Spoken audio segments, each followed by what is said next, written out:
अस्सलाम वालेकुम जी। क्या हाल है आपके? ठीक ठाक हैं जी। जी, welcome to our channel enjoyable consulting in Moiz Hasan's वे। और मोइज़ हसन मैं हूं जनाब। अच्छा जी, I welcome you all at फिंजिनी कंसर्टिंग। और मैं जैसे कि बता चुका हूं, मेरा नाम मोइज़ हसन है। I am a professional consultant और बिज़नेस एडवाइज़र हूं मैं। और साथ में जनाब हम मैनेजमेंट कंसल्टेंसी करते हैं लाहौर में। हमारा ऑफिस है जी यहाँ पर लाहौर सिटी में। और हम अपने पिछले काफ़ी सालों से यहाँ पर ये प्रैक्टिस कर रहे हैं। इस सीरीज़ का मकसद है नंबर वन तो वो हमारे वो वकला दोस्त, वो अकाउंटेंट दोस्त जो कहीं जॉब्स कर रहे हैं और वो रिजल्टेंटली अपना कोई ऑफिस इस्टेब्लिश करना चाहते हैं और कंसल्टिंग करना चाहते हैं, तो उनको हम अपनी ये सर्विसेज यहीं से हमें फ्री में दे रहे हैं कि जनाब आप आएँ। आप डीमोटिवेट ना हों, आप बड़े ही इंथुजिस्टिक वे के अंदर आएँ। और लेकिन तैयारी आज से ही शुरू करें। जब आप तैयारी आज से शुरू करेंगे तो आप कुछ अरसे बाद अपनी फाइनेंशियल नीड्स को सामने रखते हुए सब्सटीट्यूट कर पाएंगे। वो आहिस्ता आहिस्ता सब्सटीट्यूट होती हैं, वो एकदम नहीं होती। और कंसल्टिंग में सबसे पहला इंपॉर्टेंट बात ये होती है कि it's a field of experiments. आपको एक्सपेरिमेंट करने होते हैं।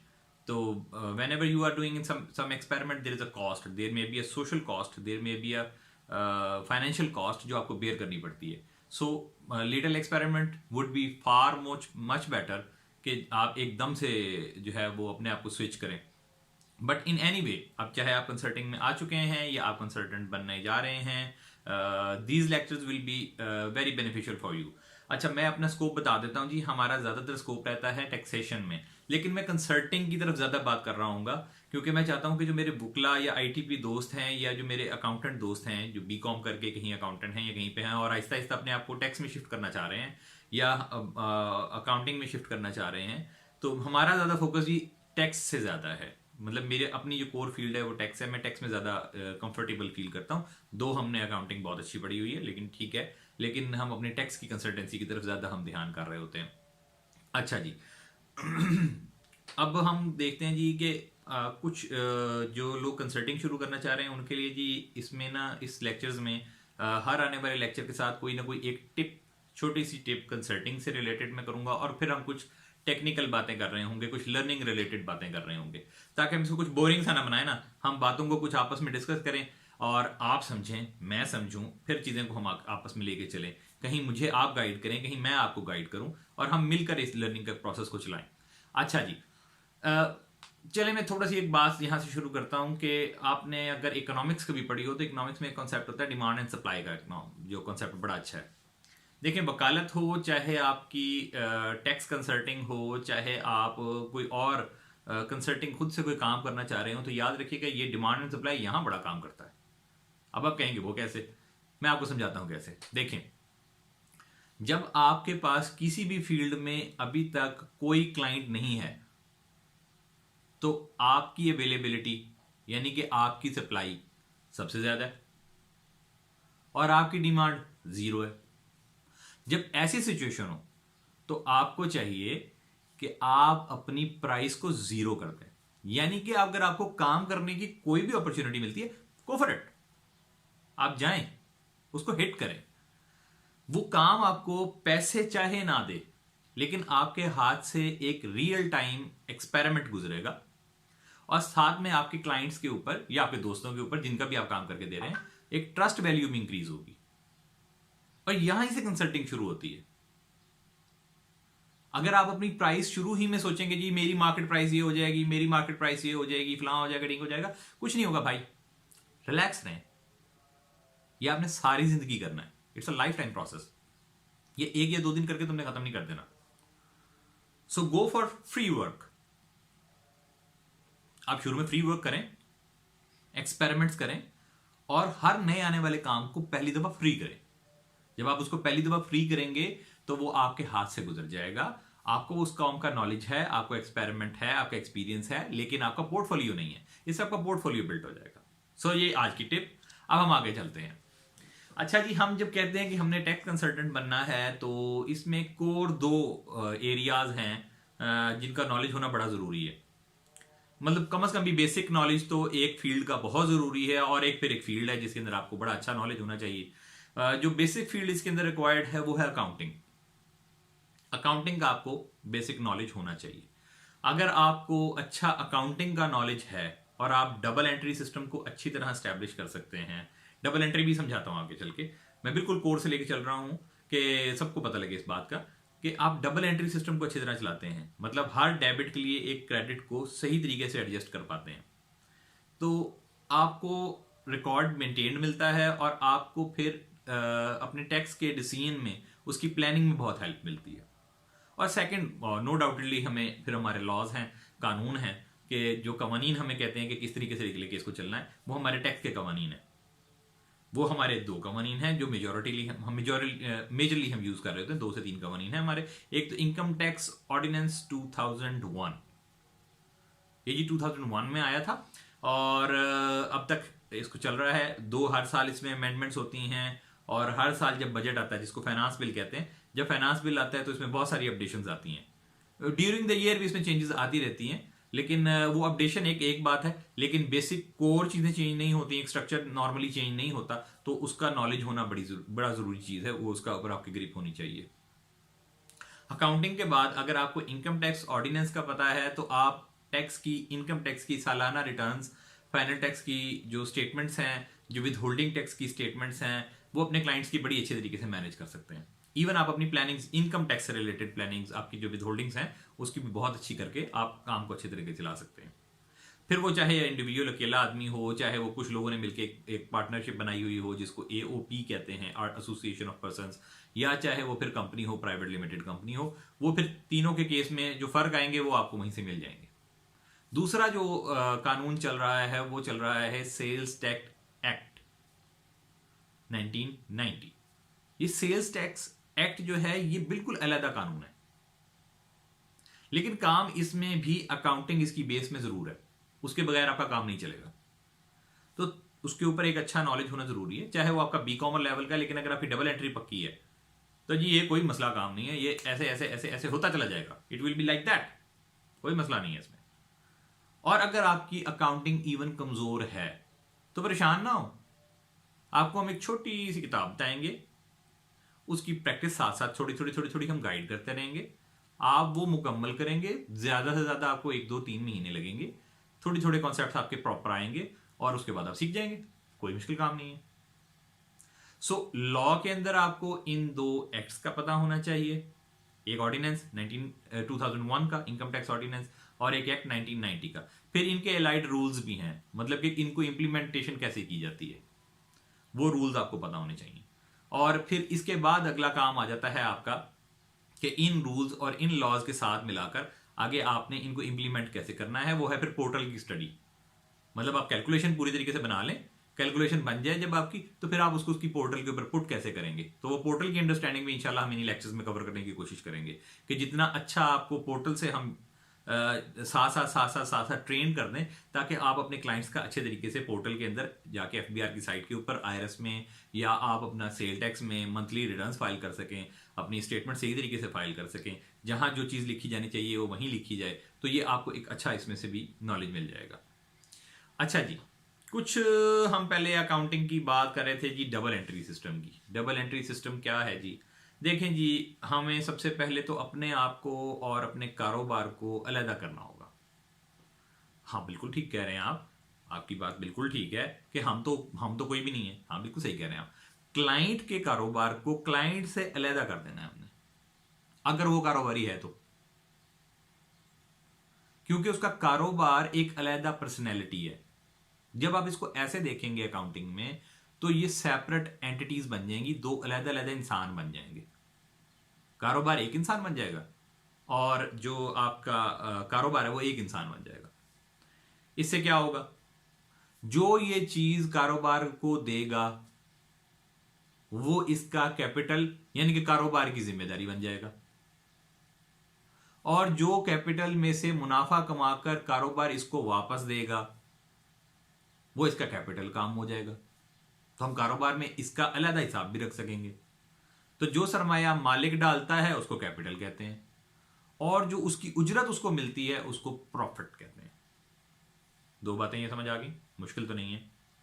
प्रॉफिट ये है कि जो सरमाया डाला था और अब उसने पूरा साइकिल अपना मुकम्मल किया कारोबारी, और उसमें से जो फायदा आया वो भी तो मालिक का है ना, वो हमने मालिक को दे दिया।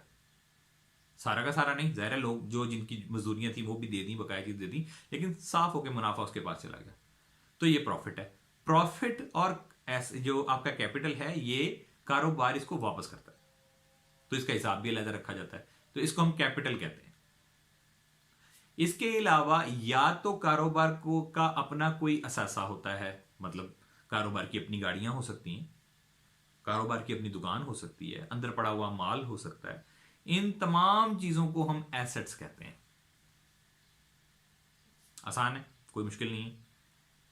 और जाहिर है अगर कारोबार ने अपना काम करने के लिए किसी से उधार पे माल उठा लिया है और उसके पैसे देने हैं अभी, तो उस पर जिम्मेदारी है ना, मालिक के पैसे देने के अलावा जिम्मेदारी है जो उसने वापस करनी है, तो वो लाइबिलिटीज भी आ गई।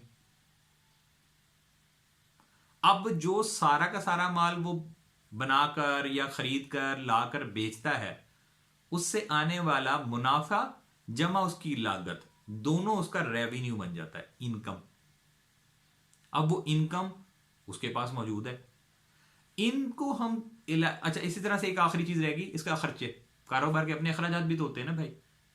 जिस बिल्डिंग में आप बैठे हैं उसका रेंट है, जो आप चीजें वहां पर इस्तेमाल कर रहे हैं, कुछ चाय पीने के लिए चाय पानी हो जाता है, कोई मेहमान आ जाता है कारोबार पे, इवन आपके क्लाइंट्स आ जाते हैं, आप उनके लिए चाय पानी करते हैं, स्टाफ की फूड है, सैलरीज हैं, इंटरनेट के बिल हैं, इलेक्ट्रिसिटी के बिल हैं, मुख्तलिफ खर्चे हैं कारोबार के।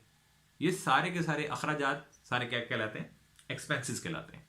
तो हमारे पास ब्रॉड क्लासिफिकेशन हो गई, income, expense, liabilities, assets, capital, profit. हमने ये 4-6 चीजें देख ली। अब इनको अलहदा रखने के लिए हम इनको मुख्तलिफ साइड पर लिखते हैं, और उससे हमें उसका नाम हमने डेबिट या क्रेडिट रखा हुआ है। निशानियां हैं डेबिट या क्रेडिट। डेबिट का अपना कोई मतलब नहीं, क्रेडिट का अपना कोई मतलब नहीं है, ये सिर्फ 2 निशानियां हैं। नॉर्मली बाएं हाथ पर डेबिट, इस हाथ पर क्रेडिट। और एसेट और एक्सपेंस को हमने निशानी के तौर पर रखा हुआ है कि जब भी इसमें इजाफा होगा तो हम इसको डेबिट की साइड पे लिखा करेंगे। बकाया जो भी बच गया, लायबिलिटीज बच गई, कैपिटल बच गया, इनकम बच गई, इसमें जब भी इजाफा हुआ करेगा हम इसको क्रेडिट साइड पे लिख लिया करेंगे। तो ये हमारा डेबिट क्रेडिट पूरा पूरा हो गया। इससे आगे की बातें हम अगले लेक्चर्स में करेंगे, यहां तक का हाजमा हो जाए बहुत है। मैं जानता हूं आप में से बहुत सारे लोग बहुत अच्छा जानते हैं, लेकिन हमने उनको भी साथ लेके चलना है ना जी, जो अभी नए हैं या सोच रहे हैं, अभी पढ़ रहे हैं और वो चाहते हैं कि हम जाके आगे चल के ये काम करें, हमने उनको भी साथ लेके चलना है। अच्छा, अब हम आ जाते हैं ऑर्डिनेंस की तरफ या एक्ट की तरफ। अब इसके अंदर कुछ तरतीब है, मैंने पहले भी अपने एक लेक्चर में इसका जिक्र किया था कि हर ऑर्डिनेंस के अंदर उसके चैप्टर्स बने हुए हैं, सब चैप्टर्स बने हुए हैं। अच्छा, वो तरतीब एक आपको समझ आनी जरूरी है। मैं इंशाल्लाह अगले लेक्चर्स में कोशिश करूंगा कि वो आपको बाकायदा दिखा कर चलाऊं, ताकि आपको थोड़ा सा अंदाजा हो जाए। तो वो उस तरतीब को भी आपने अंडरस्टैंड करना है। पहली 2 बातें बस मैं आपके साथ करके इसको फिलहाल के लिए चैप्टर्स को, इस बात को हम यहाँ क्लोज अप कर रहे हैं कि पहली चीज ये है जी कि सेक्शन का पहला जो मतलब जो पूरा का पूरा एक ऑर्डिनेंस होता है या एक्ट होता है या मुसव्वदा होता है कानून का, उसका पहला सेक्शन हमेशा उसका इंट्रोडक्शन और स्कोप होता है। वो नाम बता रहा होता है इसका, उसका स्कोप बताता है और ज्यूरिसडिक्शन बता देता है, ये कहाँ कहाँ लगा। ज्यूरिसडिक्शन से परेशान नहीं हो जाना जी। ज्यूरिसडिक्शन जिस इलाके पर वो कवानीन लगते हैं, चाहे वो फिजिकल हो, चाहे वो किसी मतलब काउंटिंग में रख लिया हो कि जी इन 200 आदमियों पर ये इस तरह के क्लाइंट्स पर ये लगेगा, तो ज्यूरिसडिक्शन उस दायरा कार को कहते हैं जिस पर वो कवानीन अपना निफाज करते हैं।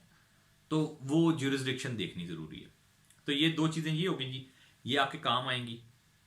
और दूसरा सेक्शन 2 के अंदर आपको उसकी डेफिनेशन मिलनी शुरू हो जाएंगी, वहां से आपको पूरी उसकी डेफिनेशन आनी शुरू हो जाएगी। डेफिनेशन की टाइप्स हम अगली दफा में करेंगे, वो आपको अच्छा डिटेल में समझा दूंगा मैं, फिक्र ना कीजिएगा उसकी। अच्छा, उसी तरह से आप अब इनकम टैक्स का आपने क्या करना है, अब आपने जाना है नेट पर, आपने इंटरनेट को ओपन कीजिए, वहां से इनकम टैक्स ऑर्डिनेंस 2001 डाउनलोड कीजिए, सेल्स टैक्स एक्ट 1990 डाउनलोड कीजिए, अपडेटेड कीजिएगा, ठीक है जी।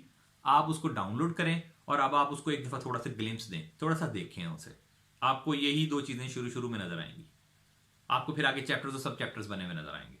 उसको जरा थोड़ा सा अंडरस्टैंडिंग में लें, हम फिर इसके बाद आगे कहानी चलाएंगे और इंशाल्लाह आपको पता लगेंगे। चलिए हम समराइज करते हैं, इसको समराइज करते हैं जी। पहली बात कि दो नॉलेज चाहिए आपको इसके लिए, एक अकाउंटिंग का नॉलेज चाहिए और एक आपको टैक्स का नॉलेज चाहिए। इसके लिए टैक्स का नॉलेज आपको कहां से मिलेगा? इनकम टैक्स ऑर्डिनेंस से और आपको सेल्स टैक्स एक्ट 1990 से। और आपको अकाउंटिंग का नॉलेज कहां से मिलेगा? या तो आप बीकॉम पढ़ के आए हैं तो अपनी पुरानी किताब उठाएं, उसको रिवाइज कर लें, डबल एंट्री का सिस्टम आपको थोड़ा सा पता हो, अच्छी चीजें पता हो, थोड़ा सा आपने हैंड्स ऑन प्रैक्टिस की हुई हो, तो वो भी आपको समझ आ जाएगी। अच्छा, हम यहाँ पे पर्टिकुलरली टैक्स नहीं होंगे, ऑब्वियसली हम अदर एस्पेक्ट्स को भी टच कर रहे होंगे, हम अदर लॉज को भी टच कर रहे होंगे, जैसे हम आईपीओ के केसेस करते हैं अपने पास यहाँ, वो हम आपके साथ सारे डिस्कस करेंगे, इन्हीं सेशंस में करेंगे, लेकिन मेजर फोकस हमारा टैक्स पे रहेगा। अच्छा, इसी तरीके से हमारा जो है वो लॉ से रिलेटेड और अदर सब्जेक्ट्स भी होंगे जिसमें हम बात कर रहे होंगे।